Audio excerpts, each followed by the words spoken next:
There's a couple of struggles. So one, I think, is the need to defend existing business, so pay the bills right now, but also save some resources for the things that are maybe riskier and longer horizon, that's sometimes harder to convince people to invest in. So you see a raw material discontinuation, a plant have an issue with a fire or a hurricane or something like that. You have to do a project to defend the existing business, and you have a very concrete dollar or euro amount on that.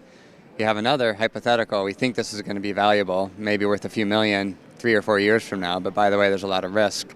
And you have to have some of those to stay in business 5, 10 years from now, but you also can't turn your back on the defensive projects, so getting the right balance. And I told my boss one time, like, my dream for Henkel is if I went and asked somebody in product management, somebody in manufacturing, somebody in product development, somebody in innovation, what's our most important project for Henkel right now? I would like them to all give me the same answer, and I don't think that would ever happen in most companies, because I think everybody's got a slightly different list of priorities, and so that's a challenge for the communication side. If we have a product that is selling 5 million euros and raw material gets discontinued, we can't walk away from that, no matter how much we might like to invest in something further down the road. And what we see over time is a portfolio drifts, so it creeps more and more defensive because rationalizations at our suppliers or different scenarios like that.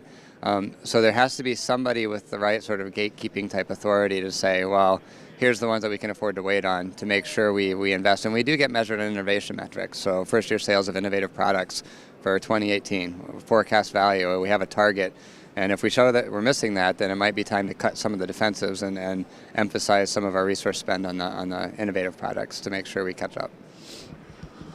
So there is that struggle between the research and development and the C-suite.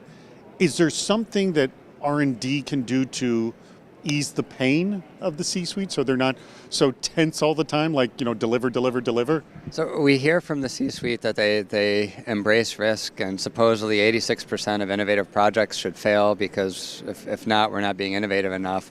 I don't see that there's always the same sort of, I guess, embracing of failure when it comes to performance review time. So I think there's some dialogue there about what are we saying versus how are we actually living it. I was on part of a Brilliant Failures team this morning, and one of the things we talked about is if there's a pipeline available, if I see other projects I can work on, sometimes you need to kill the good projects because there's better projects. And some of that's portfolio management, some of that's the chemist being willing to say, I don't think this is the best way for me to be spending my time right now. I think there's other stuff that might be bigger fish to fry.